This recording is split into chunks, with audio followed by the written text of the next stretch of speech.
"Retire already, Mom. Just go." That's what my daughter said to me, in front of the full boardroom, in front of the people I hired, trained, and treated like my second family for over 4 decades. She didn't raise her voice. She didn't make a scene. She didn't even look at me. Her fingers tapped rapidly against her tablet screen, her manicured nails clacking softly as if her hands were too busy for the woman who birthed her. And with a sigh, like I was some overdue chore she'd finally found the nerve to finish, she said it again, slower this time. "Just go." The air in the room didn't shift. No gasps, no protests, just silence. The kind of silence that tells you this wasn't sudden. This had been brewing. Everyone else knew it. Maybe they'd been told not to say anything. Maybe they didn't care. Maybe it was easier to stay quiet and let the founder be pushed out of her own company like an aging intern who overstayed her welcome. That moment didn't break me, not outwardly. I stood at the end of the table, holding a manila folder filled with notes I'd scribbled the night before. I had stayed up until nearly 2 a.m., cross-checking supply costs and vendor schedules, all done by hand with a calculator and highlighters. Old school, yes, but accurate, passionate, personal. I'd even made coffee for the team. Real coffee, not that machine-pumped dark water they preferred. No one took a cup. I looked at Rachel. Her hair was pulled back into a sleek bun, her blazer sharp and corporate. So different from the little girl who used to wear glittery aprons and fall asleep in the flour sacks in the back room. I almost wanted to smile at the memory. But that girl was gone. Replaced by this woman who saw me as a problem, not a parent. "You said this was a transition," I finally said, my voice even. "Not an execution." She didn't flinch. "Things change," she replied. "It's time to move on. We're evolving." Evolving. What a sanitized word for betrayal. I turned to look around the table. Jenna, sweet Jenna, who I'd helped through her divorce, stared down at her notepad like it held the meaning of life. Marcus wouldn't even lift his eyes from his laptop. Layla, who once cried in my arms when her father died, sat motionless with her lips pressed tight. They weren't bad people, just cowards, just survivors, maybe. And maybe I couldn't blame them. Still, it stung. I placed the folder gently on the table, straightened it out like I was laying a child to rest, and stepped back. Before we continue, please subscribe to the channel and let us know where you're listening from in the comments. This story is based on real events, and what happens next may surprise you. Because when my daughter told me to leave, she thought she was closing a door. She had no idea I still held the keys. I walked out of the conference room without another word. The hallway lights flickered slightly as I passed through, their glow reflecting off the glass walls lined with our company's heritage display. Photos from when we first opened Sugar and Hearth.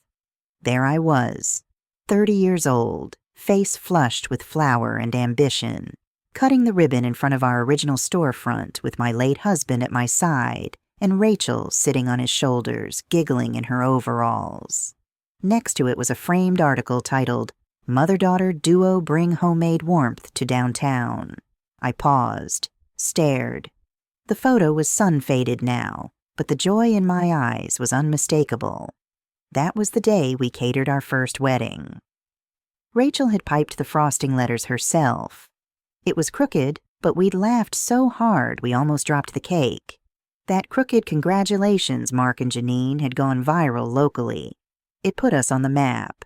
And now, I was being told I was outdated, that the warmth I poured into every muffin, every client relationship, every 4 a.m. delivery was no longer needed.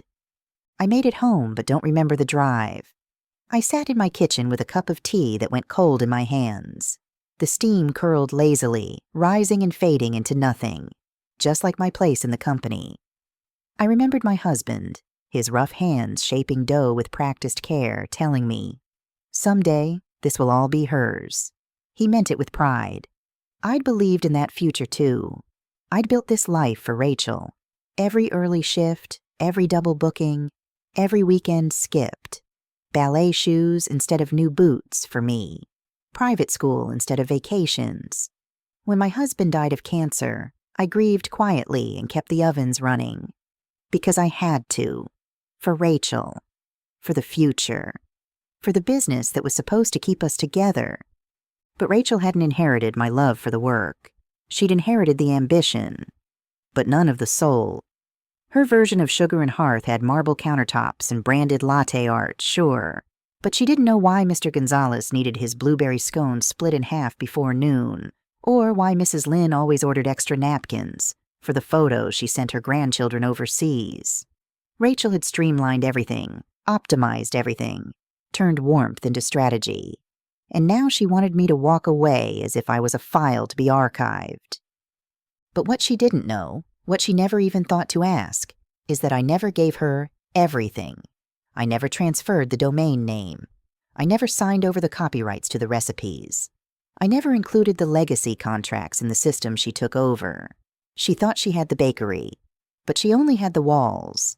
The soul of Sugar and Hearth was still with me, in my head, in my hands, in my name. So I sipped my cold tea, pulled out my old leather-bound notebook, and began writing. Not a letter, not a goodbye, a plan, a quiet storm, a recipe for a different kind of comeback. Because if my daughter thought she could erase me, she forgot one thing. I taught her everything she knows, but I never taught her everything I know. Sugar and Hearth wasn't supposed to be a business. Not at first. It started as therapy. Something to keep my hands moving after my husband lost his job in the spring of 1981. We were drowning in debt, eating rice and canned beans for dinner, and praying our 10-month-old daughter would sleep through the night so we could have one quiet moment to figure out what to do next. His construction firm had folded practically overnight, and the bank was circling our little home like vultures waiting for the heat to rise. One night I baked banana bread with the last brown bananas in the bowl. Not for profit. Just because the silence in the house was unbearable. The next day, I brought a slice to our neighbor, Margaret, who worked at the elementary school down the road. She took one bite, then asked if I could make 5 more loaves for the teacher's lounge. They need something warm, she said. You know, something that feels like home. That week, I made $32. By the next month, I was baking every night and delivering wrapped parcels of muffins and pound cakes to the school, the library, and the community center. It was exhausting, but it was ours. We opened our first storefront 2 years later. It was a dusty brick building tucked between a laundromat and a used bookstore. The windows were so dirty we couldn't see inside until we cleaned them with vinegar and hope. We painted the walls soft yellow, hung curtains we stitched ourselves, and bought second-hand furniture from church rummage sales. My husband built the counter with reclaimed wood. Rachel, barely 4, colored on the plywood with markers while we worked. We named it Sugar and Hearth because that's what it was. A place where sweet things were born in the warmth of something real. We weren't fancy, but we were honest. I handled the baking. He handled the deliveries. We wore matching aprons and smiled like fools on our first day open, even when we only had 3 customers. One of them was a man who said, "I don't even like scones, but your place smells like my grandma's kitchen." That was all we needed. Rachel grew up on powdered sugar in early mornings. She knew what proofing meant before she learned multiplication. Some days she sat behind the register with a plastic cash drawer we gave her just to keep her entertained. She called customers sir and ma'am, and sometimes added fake prices to her pretend list. $100 for a chocolate chip cookie, and everyone laughed. She learned to frost cupcakes by age 8. By 12, she could ring up a customer and give exact change without a calculator. It was our life. Messy, warm, sacred. When my husband died unexpectedly at 48, everything stopped for a while. I didn't bake. I couldn't. The kitchen felt like a mausoleum. Rachel was only 11. She didn't understand grief, not the kind that comes in waves at midnight and makes you forget how to breathe. But one night, I walked past her room and found her trying to mix dough in a too big bowl. She had flour on her face and tears in her eyes. "Daddy used to say the cinnamon makes everything better," she whispered. That's when I knew. I had to keep going. Not for me. For her. I worked harder than I thought humanly possible. I started taking custom orders, expanded into birthday cakes, then wedding catering. I delivered boxes of pastries in the pouring rain, carried sheet cakes up 3 flights of stairs, and burned through 3 vans in 8 years. I missed birthdays, school plays, and the one choir recital Rachel still brings up when she's angry. But I also paid for her college in full, bought her first car, covered the deposit on her first apartment. Every dollar I saved came from my hands, cracked, raw, dusted with sugar. I never remarried, never even dated. The bakery became my second spouse. Rachel became my reason. When she finished business school and came back with big ideas and shiny confidence, I welcomed her, with pride, with open arms. I thought, this is what it was all for. She was sharp, I won't lie. She understood numbers better than I ever did, streamlined our inventory, reduced waste, improved margins. She modernized the website, redesigned the logo, hired younger staff who spoke marketing language I'd never learned. She said we needed to be competitive. That charm wasn't enough anymore. And I let her. I smiled. I stepped back. I thought, maybe it's time. Maybe I really was the old dog in the corner kitchen, clinging to handwritten recipes and analog cash drawers. But I still showed up every morning, still wore my apron, still made the banana bread myself, because no one else ever got the crust just right. I thought we were working together. Turns out I was training my replacement, without even realizing it. Now, sitting in my kitchen years later, alone with the cold tea and the weight of everything I gave, I saw it for what it was. I hadn't built a business. I'd built a legacy, and handed it off to someone who wanted the throne but not the crown. Rachel wanted the shine, the press, the credit, but she didn't want the sacrifice, the scraped knees, the sleepless nights, the $20 grocery weeks. She didn't want the root, just the fruit. But I still had something she didn't, something she couldn't recreate. The story, the scars, the people who remembered, and most importantly, the parts of the business she never knew existed, because I never told her. It started with little things, tiny adjustments Rachel made that didn't feel like betrayals at the time, more like suggestions. Improvements, she called them. The old logo, the hand-painted one my husband and I had designed together in our garage, was rebranded to something sleeker, minimalist, supposedly more in line with modern consumer expectations. The floral script was replaced with block letters in charcoal gray. "It looks more professional," Rachel had said, smiling brightly, holding up her tablet like a trophy. I remember staring at the mock-up and thinking it looked like a hospital sign. Cold, sterile, but I didn't argue. I told myself this was what it meant to trust her, to let her have her turn at the wheel. Next came the uniforms. My apron, soft, embroidered, and flour-stained from years of real work, was replaced with black polos and plastic name tags. No more hand-stitched aprons passed down from our original bakers. No more individuality. Everyone matched, like pieces on a game board. Then the music changed. Our jazz playlists, curated over decades to make customers feel like they were home, were swapped out for sterile instrumental loops purchased from a corporate licensing platform. The warm smell of cinnamon and butter that once filled the shop was drowned in peppermint oil diffused from glass pods near the windows. Rachel said the smell was cleaner, more seasonal. I said nothing, but I started noticing the regulars, people who had come in for years, visiting less and less.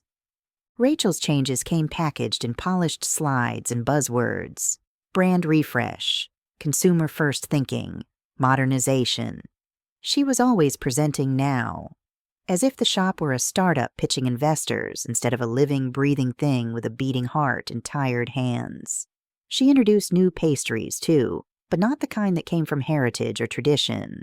She hired a pastry chef trained in European plating and Instagram aesthetics. Out went my banana bread and lemon bars. In came pistachio mousse domes and edible gold leaf. "People want to photograph their food," she said, "not just eat it." I watched a customer bite into one of the mousse domes and grimace. But Rachel was already on her phone, smiling at the likes rolling in. The kitchen staff started changing too. Older employees, the ones who'd been with us since the early days, quietly left. Some retired, some moved on. But I knew better. They didn't feel welcome anymore. Jenna told me with tears in her eyes. It just doesn't feel like us anymore. That us used to mean something. It meant belonging. Now it meant being outdated. I tried to keep my presence light. I told myself I didn't need to control everything. Rachel had ideas. She had passion. I could still advise her, still be part of the heart, even if not the hands. But soon, even that was too much. She started removing me from vendor calls. You don't need to be in the weeds, she said. She canceled my access to the business email, just to streamline communications. Then she set up meetings without inviting me. When I found out and asked why, she smiled gently and said, "We just didn't want to overwhelm you. Things move fast now, Mom." Overwhelm me. As if I hadn't juggled invoices, ovens, and a toddler on my hip during tax season. But I smiled. I always smiled. Because mothers support their daughters. That's what we do. Until one day I came in at my usual 6 a.m. and found someone else already baking my recipes. A young girl I hadn't met before, fresh out of culinary school, sleeves rolled to her elbows, standing over my dough, my rolling pin, my station.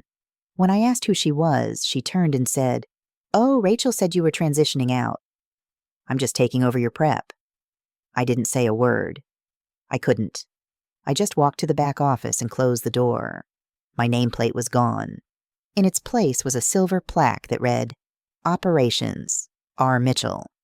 I stared at it for a long time, not out of shock, but confirmation. I'd suspected it was coming, that I was no longer being phased out.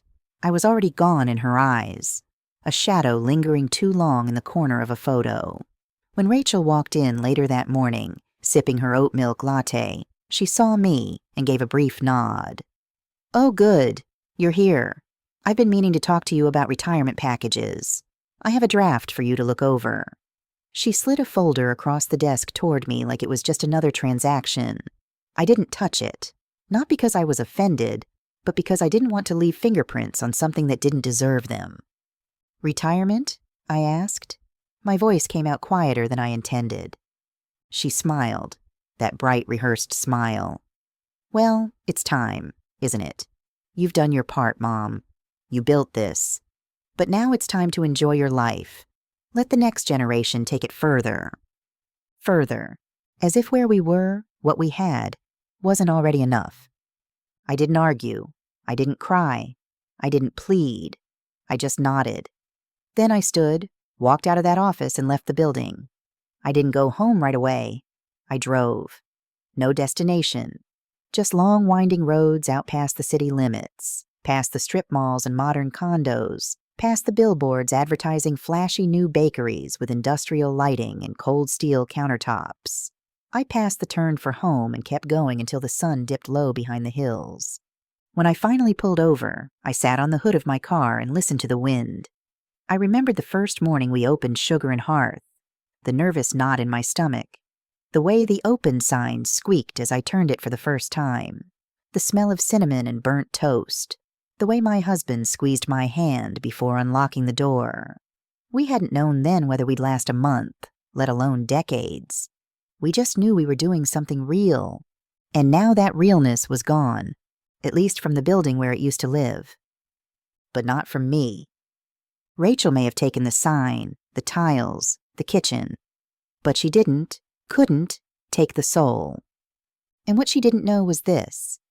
I still had more power than she thought, because she knew how to run the business. But I remembered how to build it. The betrayal didn't come with a bang. It came with a courier envelope. 3 days after Rachel handed me the so-called retirement package, a man in a navy vest showed up at my front door before 8 in the morning. I was still in my robe, slippers on, hair still damp from the shower. "Delivery for Elaine Winters," he said, holding out a clipboard. I signed, distracted, half expecting a product sample from one of our vendors. But the envelope he handed me was thick, cold, and expensive. I didn't even have to open it to know what it was. I could feel it in my bones. I opened it at the kitchen table, the same one where I used to prepare cupcake trays at 4 a.m. The envelope revealed legal documents, bound in clips, thick with language, the kind of language people use when they're trying to make something sound clean when it's actually cruel. Voluntary retirement, it said. Transfer of managing rights. Ownership divestment. A clause about non-disclosure, another about non-compete limitations. It read like a business eulogy.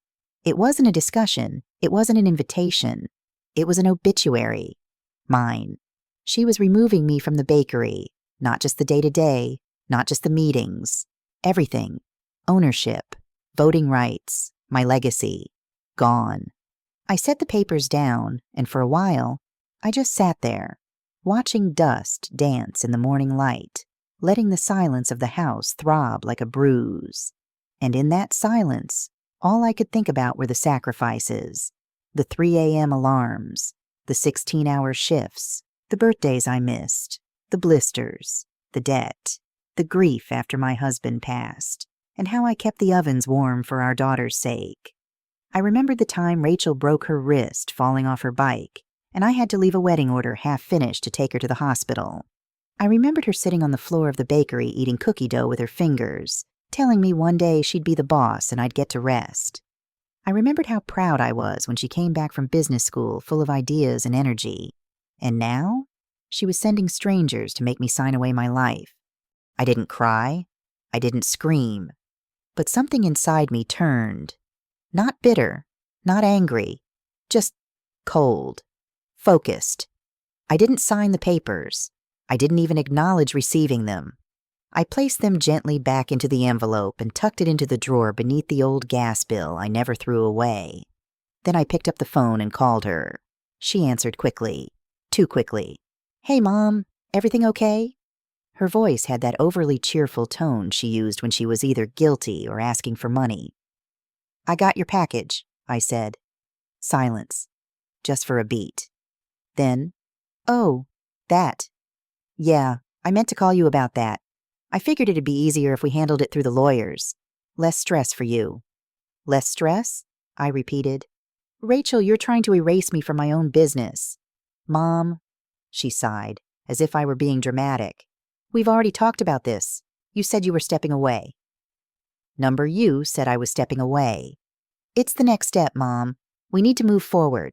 I'm just formalizing things. It's all standard." Standard. That word hit harder than I expected. She'd used it to describe a life's worth of sacrifice. Standard. Like I was just another outdated cog being replaced with a newer part. I didn't argue with her. Not then. Because there was no point. She'd already made her choice. I let her talk, listened to her buzzwords and empty reassurances. Then I told her I'd think about it. We hung up with a soft "love you" that didn't land on either end. But when I put the phone down, I didn't feel defeated. I felt ready. Rachel thought I was old, tired, outdated. She thought I'd fade quietly into the background like wallpaper from an old renovation. But what she didn't know, what she hadn't even considered, was that I had never given her everything. She didn't own the original bakery's name registration. That still belonged to me. The domain name, the one customers still visited out of habit, was mine. The recipes? She had copies, but not the real ones. I'd changed ingredients, left out details, updated things without saying a word when I saw her delegating them to interns. The catering contracts with legacy venues? Most were in my name, not the company's. Rachel had taken over a shell, one she thought she could fill with branding and social media campaigns. But she didn't understand the marrow, the memory, the trust, the clients who still sent me Christmas cards, the couples I'd baked for on their wedding days who now came in with their grandchildren. I had spent decades building relationships. She had spent months building aesthetics, and I knew which one would endure. So I called Margaret, my old friend who now ran the Oak House Event Center, and asked if she had a space I could rent once a week. Nothing flashy, just a table, some trays, a spot near the front where sunlight poured in during the morning hours. "Elaine," she said, "you don't even have to ask. The place still smells like your scones from when you catered our opening night." That night, I pulled out the old recipe book, the real one, the one with flour between the pages, smudged ink from crying while measuring, notes scribbled in margins from my husband. And I started planning, not with vengeance in mind, not even with justice, with clarity. I wasn't going to fight Rachel for Sugar and Hearth. I was going to let her keep the name, keep the marble countertops and the overpriced espresso machine. Let her watch the numbers dip. Let her field customer complaints when the food no longer tasted the way it used to. Because she hadn't just underestimated me. She had underestimated the power of origin, of roots, of reputation. And soon she would learn, the hard way, that no matter how modern you try to make a place feel, people never forget where the warmth came from. I didn't rush. That's the thing Rachel never learned. Patience. She lived in metrics and moments, always chasing the next milestone, the next quarter, the next feature in some lifestyle magazine. But I had spent my entire adult life waking before dawn, kneading dough with fingers that remembered grief, adjusting ovens by instinct, not thermometers. I knew good things take time. Bread needs space to rise. Bitterness needs to mellow to become clarity. So I moved slowly, quietly, not with rage, but with precision. My first step was simple, legal, clean, and deeply symbolic. I reclaimed the original name of the business, Sugar and Hearth Bakehouse, the full version, not the chopped-up sanitized brand Rachel used. I reinstated the business registration, bought the domain she let lapse while she chased hashtags and flashy SEO tricks. Sugarandhearth.com had history baked into its links, articles, reviews, photos, testimonials from mothers and grandmothers, brides and retirees. It wasn't just a website, it was a memory book. Then I rented a small commercial kitchen in the back of a flower shop 2 blocks from where the original bakery once stood. It was humble, chipped counters, creaky plumbing, old steel racks that leaned if you looked at them sideways. But it smelled right, like flour and intention, like a beginning. I brought in my old mixer, the one with the dent from when Rachel dropped it helping me frost cupcakes in the 3rd grade. I hung my apron. I unpacked the leather-bound recipe book, the one no intern had ever scanned, the one with my husband's smudged handwriting on the inside cover, and I baked. I didn't announce anything. No grand opening, no branding blitz, no coming soon posts.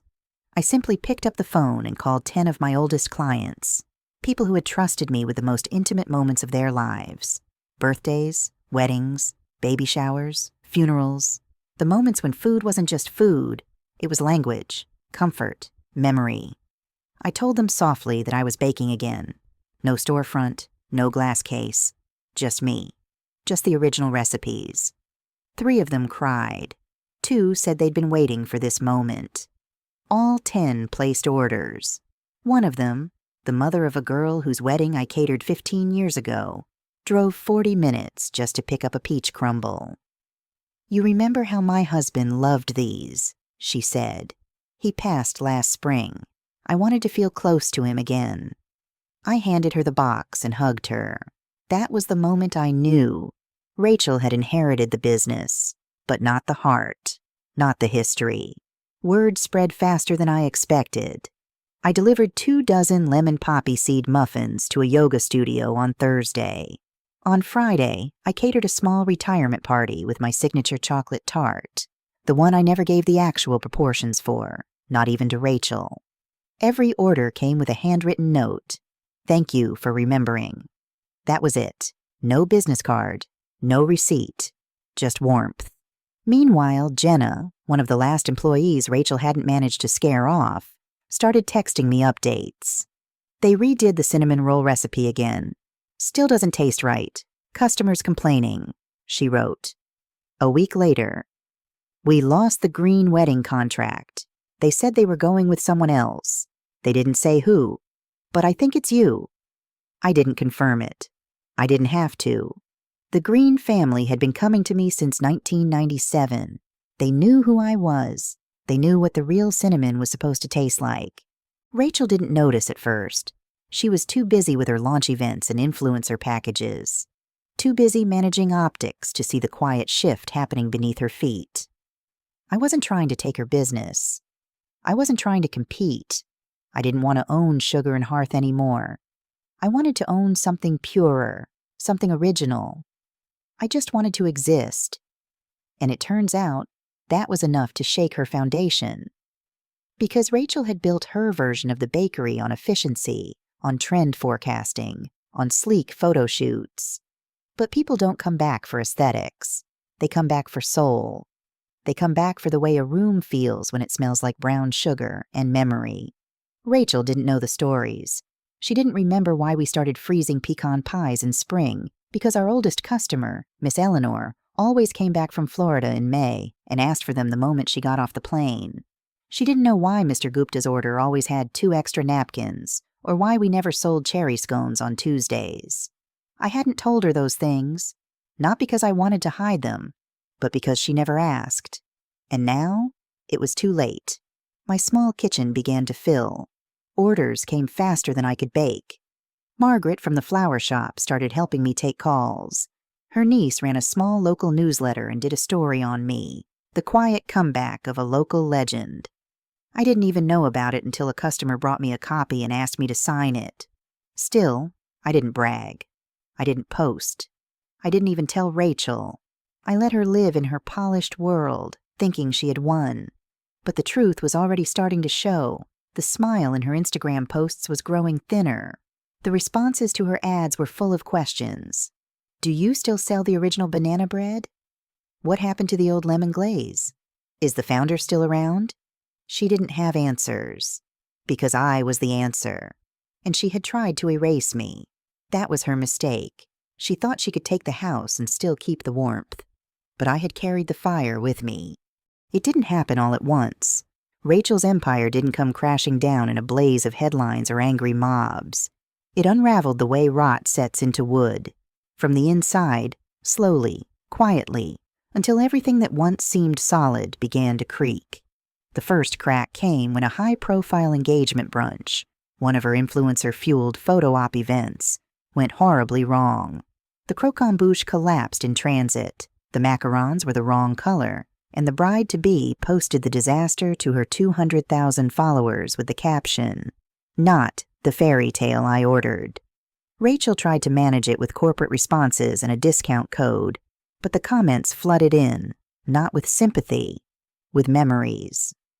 "I miss the old bakery," one said. "The cinnamon rolls used to taste like holidays." Another wrote, "Whatever happened to the original baker? She knew how to make you feel at home." That's when I realized they weren't just comparing flavors.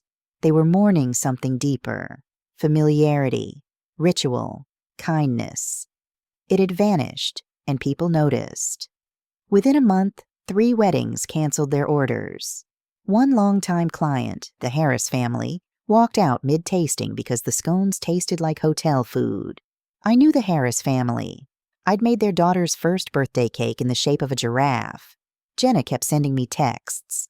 "Staff turnover is insane. People are quitting mid-shift." Then, a supplier canceled the standing order for butter. Said payments have been delayed. The Polish was cracking, and underneath it there was nothing. Because Rachel had spent so much time managing the look of success, she forgot to nourish its foundation. And like any cake left too long in a cold oven, it collapsed. Meanwhile, my kitchen, the quiet one, the humble one, was humming. The sound of whisks against steel, the steady rhythm of rising dough, the bell over the flower shop door announcing a new customer who smelled childhood in the air. I didn't advertise. I didn't need to. Word of mouth spread like sugar through tea. I took custom orders every day, some from people I hadn't seen in 20 years. A woman brought in her grown son and said, "You made his dinosaur birthday cake when he was 5. Do you remember?" I did.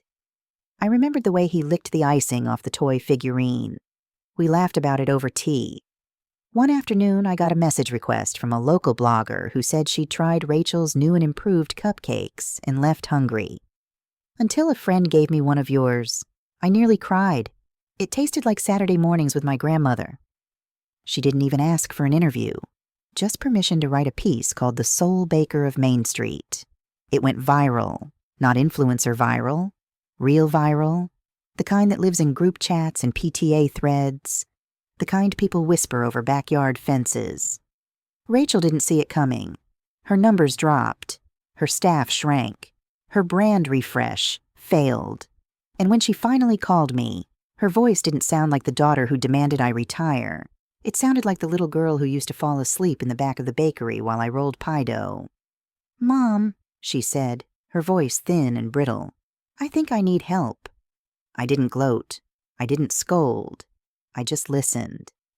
"Things aren't working," she admitted. "I tried to make it something new, but people keep asking about you." She paused. "About the real recipes. About the old days. About what we used to be." There it was. The collapse. Not just of her business, but of the illusion she'd built around herself. And I just stood there, holding the phone, listening to the house she stole finally fall silent. She asked to meet. "I don't want anything official," she said. I want to talk."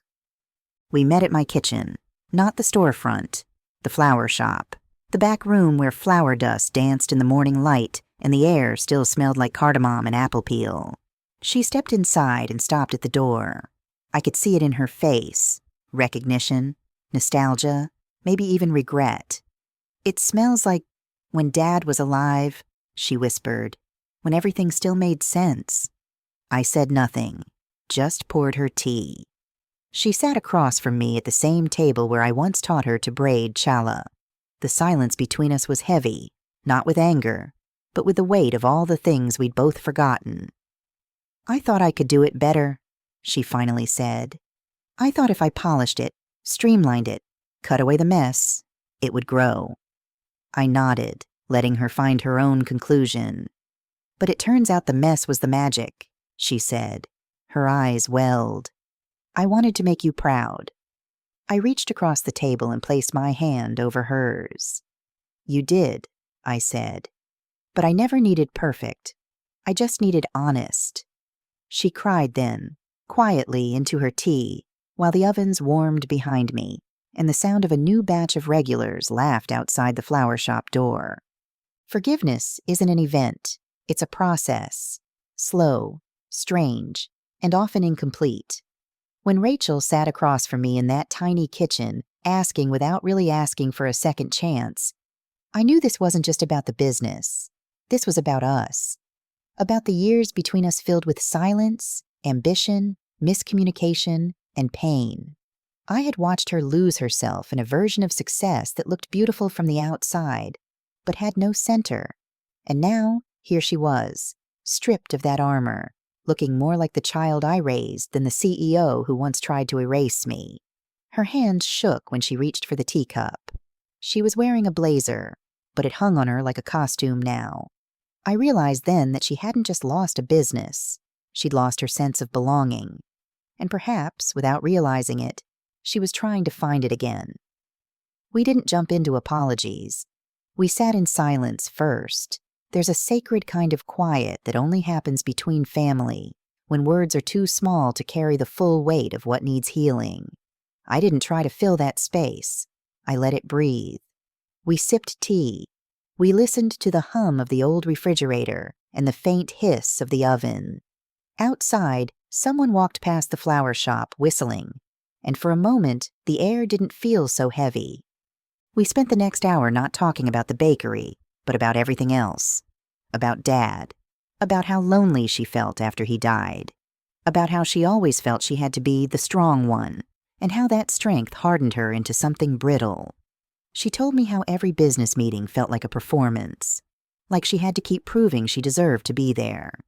She confessed that the night she told me to retire already, she didn't feel powerful. She felt terrified. Terrified that she'd never be able to live up to what I had built. That if she failed with me still watching, it would confirm every fear she carried. So she pushed me away, not out of cruelty, out of panic. And I, hurt and worn down, let her. We both cried. Quiet, real tears that didn't ask for forgiveness, only understanding. I broke bread, real bread, warm from the oven, and we shared it, the way we used to when she was a child and life felt simpler. "So what now?" she asked softly, her voice hoarse. That was the question, wasn't it? Did I give her a second chance? Did I walk away with my hard-earned peace and let her rebuild alone?